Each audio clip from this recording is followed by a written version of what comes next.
I got to see the forensics team, and we actually lifted my own fingerprints. That's pretty cool. Yeah. I got to see, like, the police outfits, which was cool, because I got my own uniform, like a chief of police uniform. I got to sit on one of their board meetings, in, like, the big fancy tables, and I got, like, sworn in. I also had to sign, like, a thing that said I wouldn't tell anyone specific details, which is, like, obviously because, I was seeing everything, so I can't, like, tell people about that, so.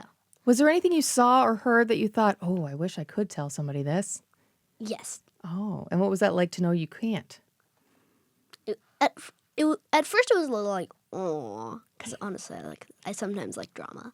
But then I realized that's a bad thing to do, and also, like, just don't do it. When someone says don't do it, don't do it. Maybe you feel that conflict of a police officer, of the actual chief of police, knowing something and knowing he can't share it with the average person. Yeah. What part of the day surprised you the most? Like, everyone was very just nice, and I was actually surprised how many people knew about the VIP, because people just saw me and was like, Chief! I'm like, hi. And I was asked multiple times, what are my orders for today? So my mantra for that day was, keep doing whatever you're doing as long as it's productive. Oh, that's a good one. Yeah, that's my life motto. That's your life model? Yeah. Did you come up with that, or is that something your parents often say to you? Oh, no, it's my thing. Okay. Was this the first time you saw your fingerprints? Well, me and my class did this weird thing, like in 3rd grade, where we would just take pencil dust and put our fingers in it and then put tape on it.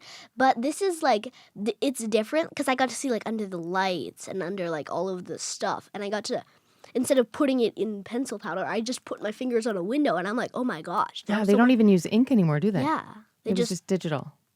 It was also surprising to learn that, unlike in the movies, it's not like just you press in a photo and then it matches in an instant. It can take hours and days just to match one single fingerprint. Yeah, and that surprised you. Yeah, that surprised me. I understand you also got to attend the Community Heroes Awards. What was that like? It was very exciting. I got to meet a lot of new people and meet a lot of the community heroes. And but the most anxiety-provoking thing for me was probably when they pulled me up onto the stage without telling me what I was supposed to do beforehand. So what was that like? It was like, yay, but also, oh my God, what if I mess up? What did you have to do? I basically just handed out plaques, smiled, and shook people's hands, which I can do, but I didn't know that at first. Yeah. And there was one part where the actual chief of police, Jason Blair, was talking for a while, and I was looking at the people on the sides like, am I supposed to be standing here? And at one point my feet hurt because I just had to stand, like, perfect posture, smiling on a stage. To be honest, my jaw hurt the most that it's ever hurt after that day because there was cameras everywhere. I mean, like, when I was in the chief of police's office when I first met him, to be honest, like, the second I relaxed my face, I heard another click, and I'm like, must keep smiling, You need to be on all the time. Yeah. Were there any stories that inspired you at the Community Heroes Awards? I think there was a lot of stories of, like, people who did things, like, they went out of their way to be nice, to be helpful, like, who could have just stood there and done nothing, but they didn't, and that's why I'm glad we had the Community Heroes thing, to really, like, appreciate those people. Yeah. What did your friends make of you being chief for the day? I feel like it was kind of a split decision. Half of them were like, yay, Josie, let's go! Like, because I'm very friendly. But also some of them were like, of course it's Josie, because I have kind of a reputation as being, like, the smart one and getting all of the things. And so they're like, of course you got it. And so that was a little, like, sad. But also, like, whatever. Right? They didn't ride in an armored truck. Where are they now? Yeah. What did you write in your essay that rewarded you with this? Well, I'm not sure for sure because they didn't exactly tell me, like, they didn't circle all of the parts that they liked. They just told me that they liked it. But what I can say what my, like, one of the things I, like, really highlighted in my essay that I think might have helped.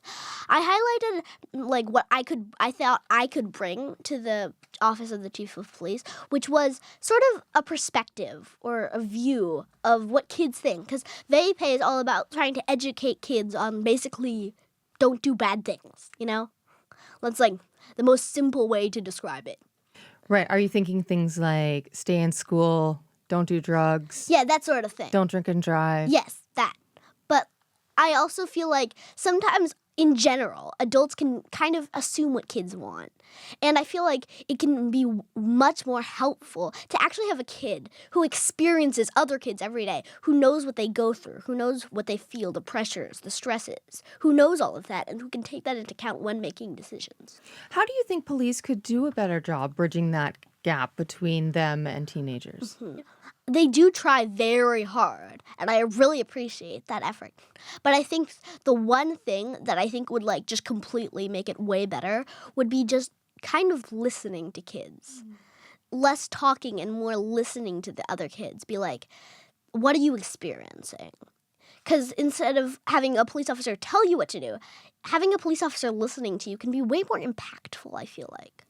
If they were listening to you, what would you say to them? I think I would tell them more about like the pressures that I feel instead of them just assuming like kids think this, kids think that, you know? I know what kids think because I am one of them. Well, how would you describe that pressure that you're always feeling? Just constant stress because at my age it's all what other people think about you. And sometimes I feel like adults just assume, oh, whatever, just don't care about what other people think.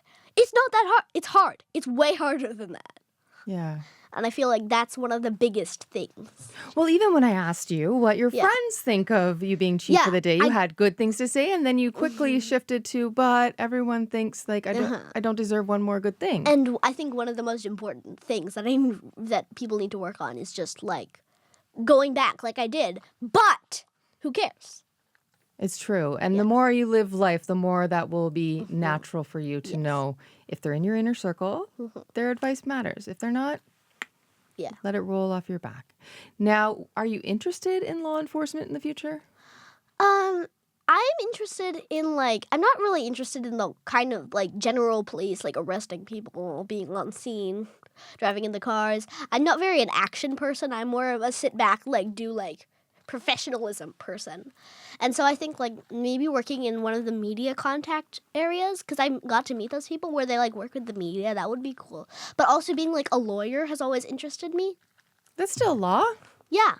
So you're drawn to law in some capacity. Yes. Probably more the intellectual research side of things and less on the practical. Yeah. So I do. I actually have a weird thing about me where whenever someone makes an argument with me, even a small one, a few days ago I had an argument with a high schooler over whether flight or teleportation was better. And so I wrote a 5-page argument. For that discussion? Yes. Did you win them over? Yes. Okay. And which one did you think was better? Teleportation, obviously. Obviously. I'm sorry. Why did I even bother asking? Now, if you were really chief for a week or even a day or a year, what would you do to make things better for Windsor? I don't really, I haven't thought about it that much, but, off the top of my head, I would think I would just try and improve more of, the mindset of kids around police officers. Because sometimes there's, people think police officers are kind of, boring, they ruin, things when you're trying to do stuff. They're Buzzkill? Yeah. Yeah, don't speed, now I'm pulling you over. Yeah. But I feel like we need to show them that, I met a bunch of really cool, really nice police officers. And so I feel like we need to show them more that side of it. Showing their human side and not the uniform side. Yeah. I think they would probably appreciate that as well. Did you tell them that? Yeah, in my letter I did, and I sort of talked about it a bunch of times while I was there. All right. Well, thanks so much for coming in. This was a pleasure. I think we need to do host for the day. Maybe you could be host for the day here with me. Well, I'd love to. Okay, cool. Well, never dim your light. You're a bright, shining star, and I appreciate your time.